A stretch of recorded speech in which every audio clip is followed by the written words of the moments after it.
Hello, ladies and gentlemen. Welcome to Buffalo Sports Insider. I'm your host for today, Kevin McDermott, and welcome to the best sports talk show on this side of the Mississippi.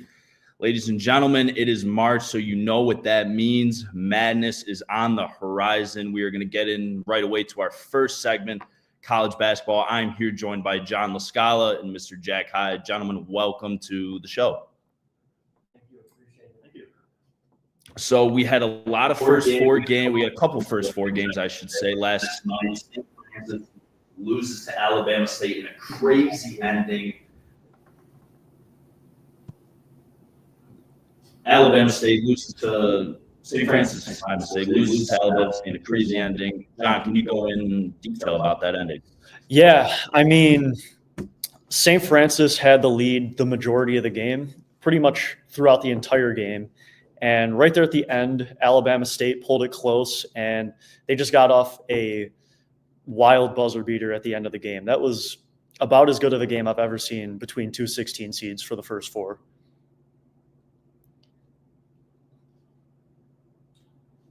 Going in more than our other first four game, North Carolina destroys San Diego State to make it to the round of 64, keeping up that winning mentality. Jack, what did you think about that game? Well, personally, I thought it was just a crazy blowout fest from UNC. I mean, they played very well, 2-11 seeds. I thought San Diego State was going to put up more of a fight, but they just didn't look physical out there. They didn't look like, their offense is going at all. They just didn't find any rhythm. There was a struggle. RJ Davis for UNC had 26 points, and when he was shooting from the three like he was, there isn't really stopping that UNC team. So we have more first four games happening tonight. We have number 11 seed Texas taking on Xavier in that matchup. And to follow, we have American University taking on Mount St. Mary's for the final 16th seed. Gentlemen, what's your predictions on these games happening tonight? I would say I think I'm going to go with Texas over Xavier. I don't have too much intel on the two 16 seeds. If I had to guess, I would probably say Mount St. Mary's because I like the way that they look during their conference tournament. But Texas I just think they have more names. I think they have a little bit more depth. Xavier was right on the bubble. I mean, so was Texas, obviously, but Xavier was always like a fringe team in this tournament. And I think I'm going to go with Texas over Xavier for the final 11 seed. Jack, what about you? Yeah, I think I agree with John completely. I think Mount St. Mary's is the more experienced team. I think they have way more depth. I think, and that showed in their tournament run. And between Texas and Xavier, I'm not really too sure. It looks like it's going to be a close one with that one, in my opinion, because like John, I don't have too much intel on both of those teams. But, both being at 11 seeds, they probably had a close season, close, I don't know how to word it, but, their seasons are probably very similar in record-wise. So I'm assuming that they'll probably have a really good game tonight. So the main games of the NCAA tournament, they will start this Thursday with Louisville and Creighton kicking it off at 12 p.m. Thursday. Guys, what is your prediction on that game? Louisville did suffer a heartbreaking loss versus Duke in the ACC tournament, but they still got, a pretty favorable seed, in my opinion, at number 8. What do you guys think about that game, Louisville versus Creighton? I am ecstatic for that game. I think Louisville is the most underseeded team maybe that I've ever seen in March Madness. They're an 8 seed, but they're number 10 on the AP poll. These first-round games for them, Alabama State, Auburn, and Creighton are all played in the state of Kentucky, where Louisville's from. I think they should take care of business against Creighton, and I definitely think that they could put up a good fight against Auburn with the home crowd behind them. Jack, what about you? What do you think of that first openers game we got coming Thursday? I think it's going to be a really good opening game. I think it will be a great introduction to the tournament. And kind of like John said, it being in Lexington, Kentucky is probably going to make all the difference for that Louisville team, having their fans there and probably get them more rowdy and get them more into the game. And, you don't see that a lot in tournament play like this. It's kind of mixed fans all over the place because, you get fans from other games that have been there to watch and support their other teams. And then, since it's in Kentucky, you're probably going to have a lot of Louisville heads there. So it should be interesting. So the big number one seed of this tournament, Auburn, as they are the number one overall ranked team in the tournament. I just want to ask, how much pressure do you think these number one seed teams feel going into this tournament being, you don't want to be the team that loses to the Cinderella 16th seed. So, what do you think the mindset of these number one seeds, the Auburns, the Dukes, the Floridas, what are they thinking going into Thursday and Friday and the weekend? If I had to guess, for any of those one seeds, this is one of the most dominant years of the one seeds I've ever seen. I think all those teams should cruise on Thursday and Friday. Beyond that, it might get a little bit sketchy, but I think Thursday and Friday, I would expect to see a very dominant performance from all these one seeds. Auburn has had a fantastic year, the most quad one wins ever. Duke has the best record in the country. Florida's been hot lately, and Houston went 19-1 in conference. I think the one seeds should definitely take care of business on Thursday and Friday. Jack, what do you think about that? So personally, I agree. I think John said that really well. Florida's been playing very well these past couple weeks, and they've been stepping up, and I think everyone's kind of just now starting to see that, and now they're starting to put them over to, like Duke in the bracket in the championship and like that, and you're starting to see that more now. But, I think teams like Duke, Florida, Houston, Auburn, I think they're going to seriously cruise through these first couple rounds and have no problems. I don't think there's going to be any Cinderella stories that we're going to see. Last year, Auburn had a tough loss to Yale in the first round when they were number 4 seed, I believe. And, so I'm sure they have a lot of pressure from that going into this round of 64. So we'll see how they do with that. So a quick tidbit here to add. All 4 number one seeds have made it to the Elite Eight just once in the past 14 years. That's a pretty staggering stat to look at, especially when you consider how jam-packed these number one seeds are. And one number one seed I want to focus on, Duke. And with Cooper Flagg hopefully going to make his return Friday, is Duke the odds favorite to win it all? I would say that Duke and Florida would right now have to be the top 2. I mean, if you look at the brackets, if you look at ESPN Tournament Challenge, they're the 2 most picked teams. I think definitely Duke is probably a little bit above Florida right now, but Florida is definitely a good second bet at the moment. Auburn has fallen off a little bit towards the end of the season, losing 3 of their last 4 games. So, I would definitely say Duke and Florida right now would probably be the 2 odds-on favorites to win. All right, as we continue, as we are about running out of time here, we're going to go out with a quick sleeper picks and who we think could be the Cinderella team this year. We got a couple teams on the list, but Jack, I'll let you make your pick right now. Man, I think hopefully it's good Cinderella stories that we can see happen. Come from Troy and when they play Kentucky. I want to see that upset there. And maybe I want to see, honestly, UNC maybe potentially make a run and maybe get another Duke versus UNC rematch and make that interesting. So, all right, folks, that is all the time we have on this segment. Jack Hyde, John LaScala, thank you for joining me for the college basketball segment of BSI. We will be right back with more with Bill's segment and all great sports stuff. So stay tuned, please. How was school today? It was good. Did you play volleyball? Yes. How's your serve coming? I think we'll work on it this weekend. Amy's slumber party is this weekend. Is your homework done? No. That was the deal we made. If you do...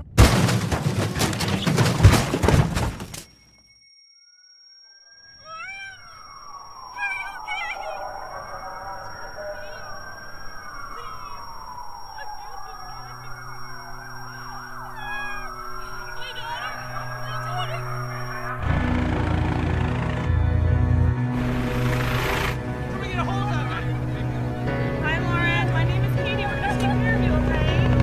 Ready?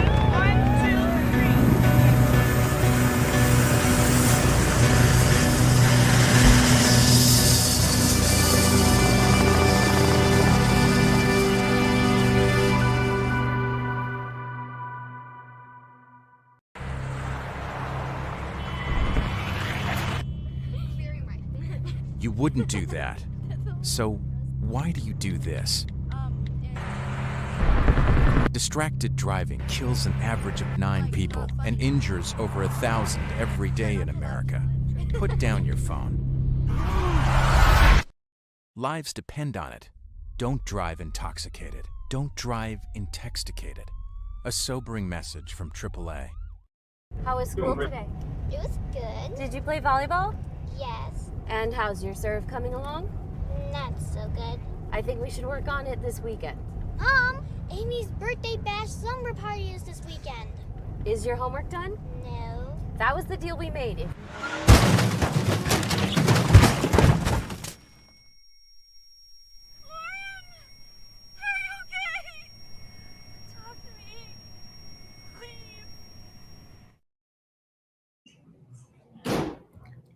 Hello, ladies and gentlemen. Welcome back to Buffalo Sports Insider. I am once again your host, Kevin McDermott, here joined by Mr. Jake Moss and Cal McTighe. And we are discussing Bills. Gentlemen, welcome to the segment. So first and foremost, Bills free agency. A lot of stuff happening with the NFL season over. Big signing with Joey Bosa. I mean, what is your initial opinions on that move by the Bills? Personally, I like the Bills signing Joey Bosa. One of the big factors last year at the end of the season was the lack of pass rush, and especially with only having Von Miller on in obvious pass situations, kind of gave him an Achilles heel where you can't keep one guy on the field. So with that said, I mean, our edges are certainly set with Greg Rousseau on one side, Joey Bosa on the next. Now, will that pose a threat in the middle with the defensive tackles? Cal, what is your opinion on that and our defensive line? Yeah, I think so. Again, the Bills tried to improve the interior defensive line as well in this free agency. Larry Ogunjobi, a big signing for them, but he's going to be out 6 games, unfortunately, with a suspension. That was the weakness, I think, all of last season, right? The edge rushers got there very inconsistently, but they did do the job. The inside of that defensive line was just terrible, though. There was no pass rush. The run defense was very bad as well. So I think they still have a little bit of work to do on the interior D line, but I don't think it's the weak spot anymore on that defense. So interesting talk about, improving the defensive line, but all that has to coincide with, cap space and how teams are working their contracts. Matt Milano reportedly just started reworking his contract to hopefully spread the wealth around the Bills organization. What do you guys think of that? I personally like it, and especially for a player like Milano coming off of 2 gruesome injuries. You tear your bicep, you fracture every bone in the bottom of your leg. I mean, him knocking off a year of his deal and taking a $3.6 million pay cut helps the Bills tremendously. And now he's got a 1-year bet on himself deal where if he produces, he can get another contract. And if not, there's no ties for Buffalo. And with that said, should salary cap be a concern for Bills fans in any, level? I mean, Cal, what do you think of how the Bills are doing to maintain their cap space this year? Yeah, I don't think Bills fans should be concerned at all with the salary cap. We saw the salary cap for the next couple of years. It goes up substantially. And we've seen Brandon Beane over the last couple of seasons manipulate that salary cap to make, restructures or whatever it needs to be to get these big time guys to come here to Buffalo. So I'm not concerned at all with the salary cap. The best of the best make the salary cap invisible, right? You can hide the salary cap. You can beat the salary cap. We see it with other sports all the times. In hockey, most GMs, that win the cup, they are able to mess with the salary cap. So I'm not too concerned about that. I think Brandon Beane has it under control. And a lot of these contracts like Diggs, Von Miller, they're going to be off the books very soon. So excited about that. And the Bills are going to be a destination city for a long time with the reigning MVP at quarterback. So shifting away from free agency, we're going to go more towards the draft aspect of the Bills organization and their offseason. And, do you think we have too many picks, Jake? I mean, are we looking to trade up? Are we looking to swap something? I mean, what are we going to do with all these draft assets that we have coming up this year in April?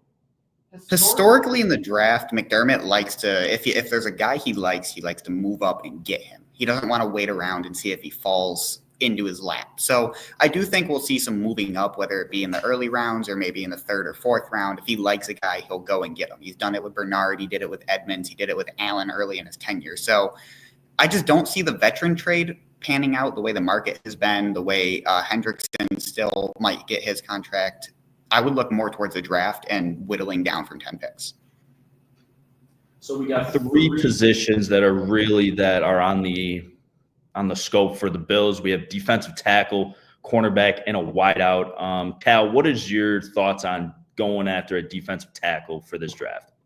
Yeah, I think first things first, you need a cornerback. I would double, triple dip even in the cornerback realm. I think that's the weakest spot, especially with Christian Benford not re-signed yet, right? He's one of the two RFAs that we haven't re-signed yet. So that's a big need. Cornerback, D tackle, I would put that as our number 2 need. That defensive line, like I mentioned before, was the weak spot last year on that defense.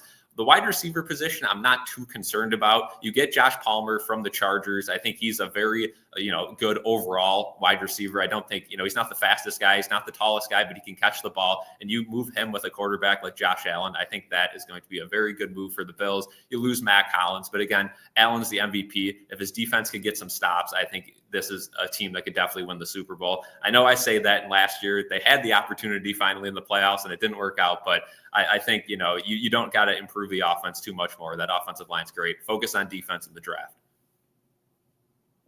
So maybe a little too early prediction. I mean, how do you think this Bills team going forward will come back after a heartbreaking loss in the AFC Championship to our long-term rivals, Kansas City? I mean, how do you bounce back after putting almost all your eggs in one basket and just coming up short? I think they've done it repeatedly recently. It's a matter of retooling and not necessarily changing things, but just making certain adjustments. And that you've seen it where the lack of pass rush leads to getting Michael Hoyt, leads to getting Ogunjobi, leads to getting Joey Bosa. Addressing the little things that really change the direction of a game early, where McDermott then has to make up for it late. So final question before we wrap up this segment. If McDermott doesn't produce a Super Bowl, how soon can we see him getting the boot?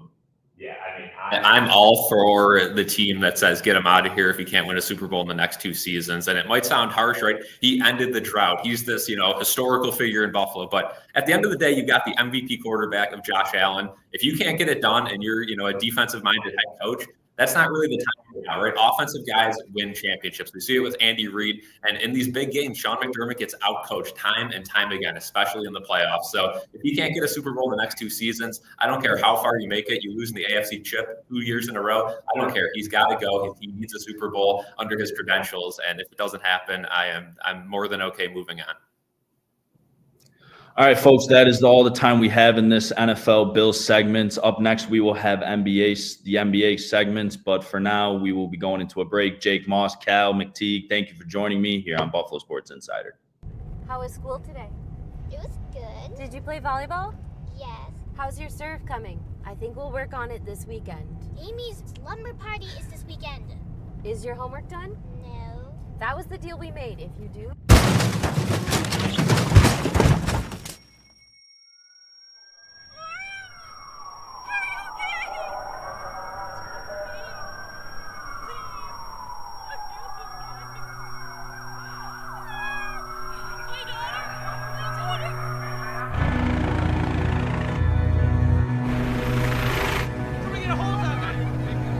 Hi, Lauren. My name is Katie. We're gonna take care of you, okay?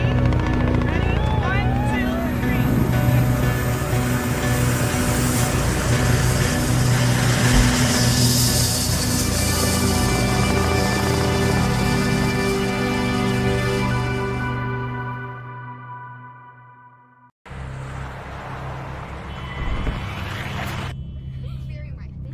You wouldn't do that. So why do you do this? Distracted driving kills an average of 9 people and injures over 1,000 every day in America. Put down your phone. Lives depend on it. Don't drive intoxicated. Don't drive intoxicated. A sobering message from AAA. How was school today? It was good. Did you play volleyball? Yes. And how's your serve coming along? Not so good. I think we should work on it this weekend. Amy's birthday bash slumber party is this weekend. Is your homework done? No. That was the deal we made.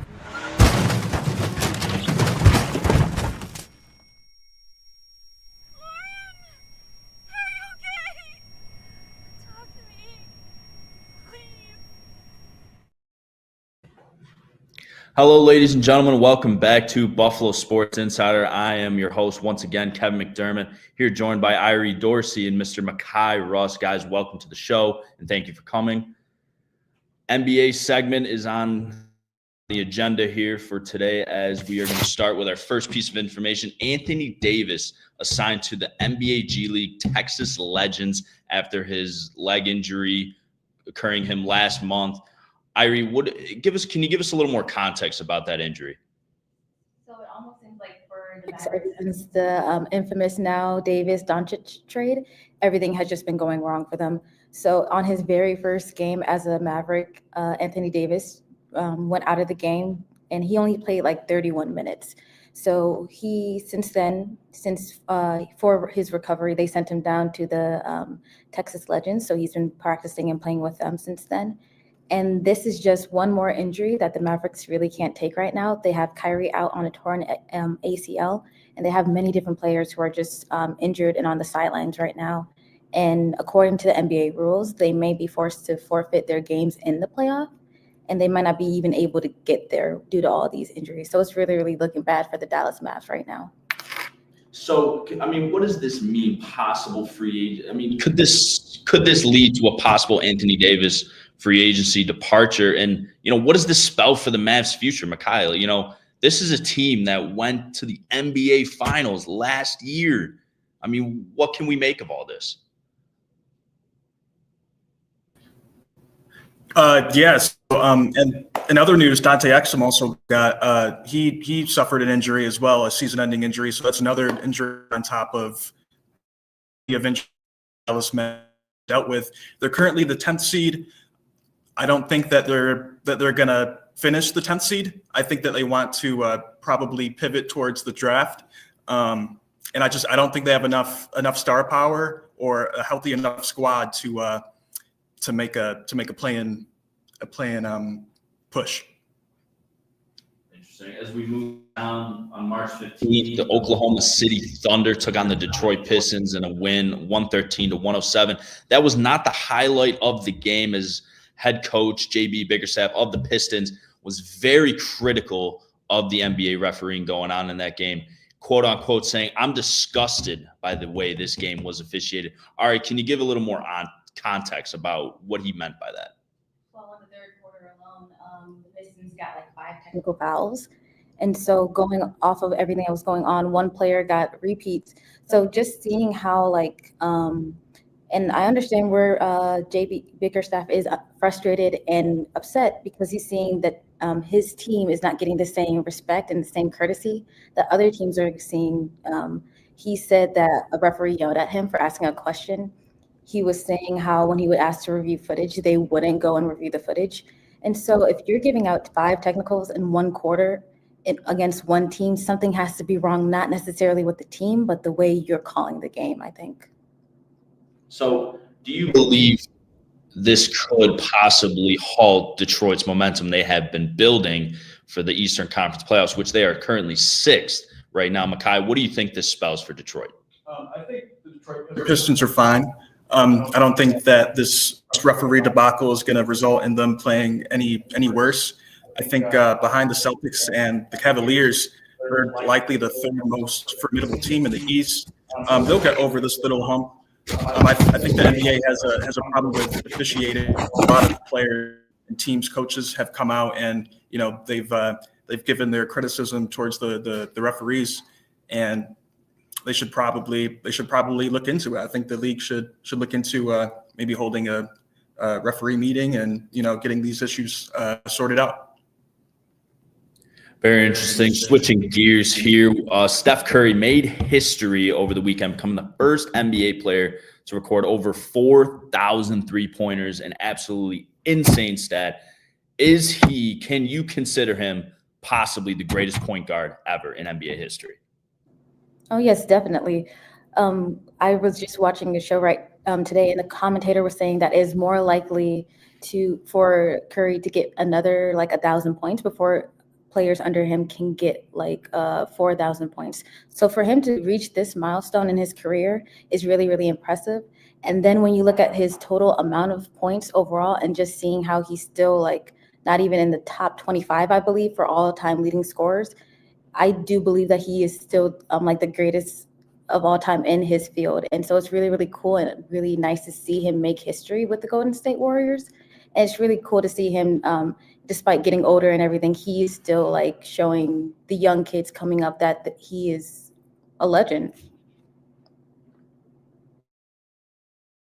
Four NBA championships, 2 MVP awards. I mean, he's certainly making his case to be the greatest point guard of all time. Unfortunately, that is all the time we have for this week's NBA segment.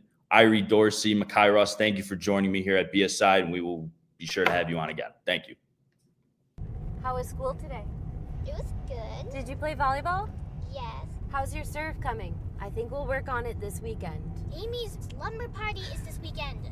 Is your homework done? No. That was the deal we made. If you do...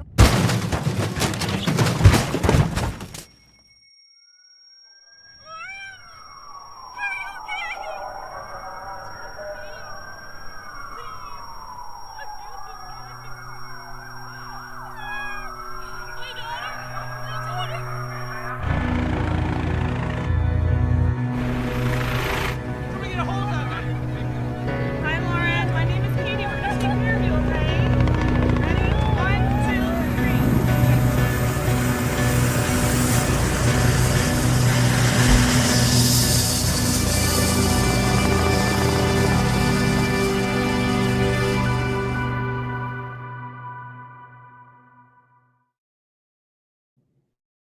Hello, ladies and gentlemen. Welcome back to Buffalo Sports Insider. I am here joined once again by Cal McTighe and a familiar face, Mr. Thomas Bailey. Welcome.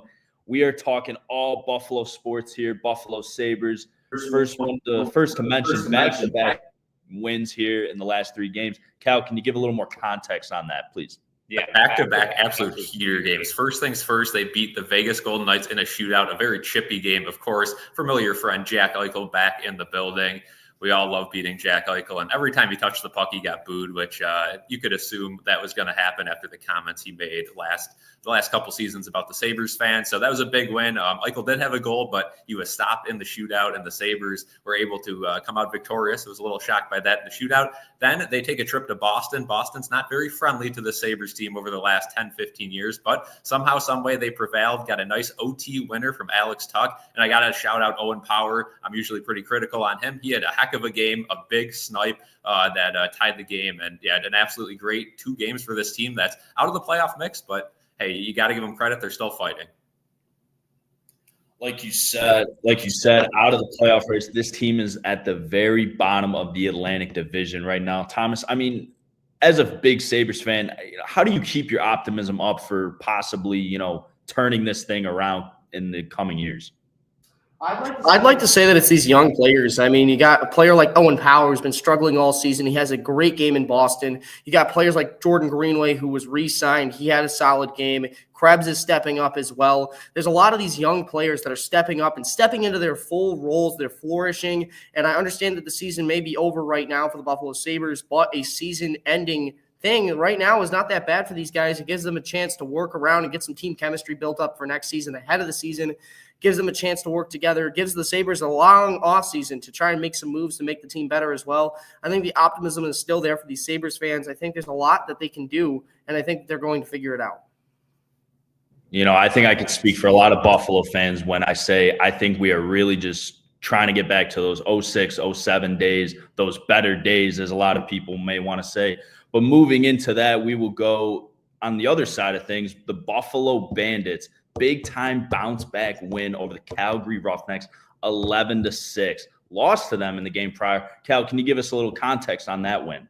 Yeah, let's talk about the complete opposite of the Buffalo Sabres, a team that consistently sells out the KeyBank Center, the Buffalo Bandits. That was a big game. Kyle Buchanan had 3 goals, Dane Smith 4 assists, Josh Byrne 6 points. And again, Dane Smith, Josh Byrne, 2 of the best players in the league. That was a great bounce back win. Like you mentioned, they lost the Roughnecks, a rare loss. This team rarely loses in the last meeting, but they beat them this time. And Matt Vince, again, had a rough game 2 games ago against them. Came out big, 45 saves and a huge win. Again, That game was 11-6. You rarely see lacrosse games have only 6 goals. Usually they're just goal fest. So huge for Matt Vince to step back. And he's getting older, but he said he's not going to retire until he loses a championship. And the Bandits are on their way to three-peat.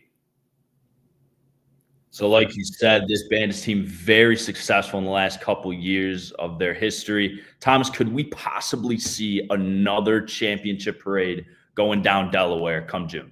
I definitely could see it happening right now. This Bandits team is phenomenal. And like Cal said, we don't lose very often. I understand that we lost to Calgary, but when you play the same team in back-to-back games in a week span, you're probably going to lose at least one of those games, especially a tough, scrappy team like Calgary. They have a goalie in their net that is very familiar with Buffalo, Nick Rose. He's already played us twice this season, now 4 times, the most a goalie has ever played the Buffalo Bandits ever in one single season. Also on top of that, with Matt Vince playing extremely well, only gave up 6 goals in this game, and it is tied for his lowest mark of the season against Rochester is the tie. He had more saves in this game than he had in the Rochester game, however, so that means that this was his best performance of the season. And with Dane Smith and Josh Byrne both dominating on our forward core, I don't think that it's far-fetched to say that the Bandits might be hoisting another trophy come May. Well, ladies and gentlemen, that is all the time we have for today's episode. Once again, this is Buffalo Sports Insider. You can find us on X. You can find us on our website at buffalosportsinsider.com. Thomas, Cal, thank you for joining me. And to all our viewers, thank you for watching. We will be back.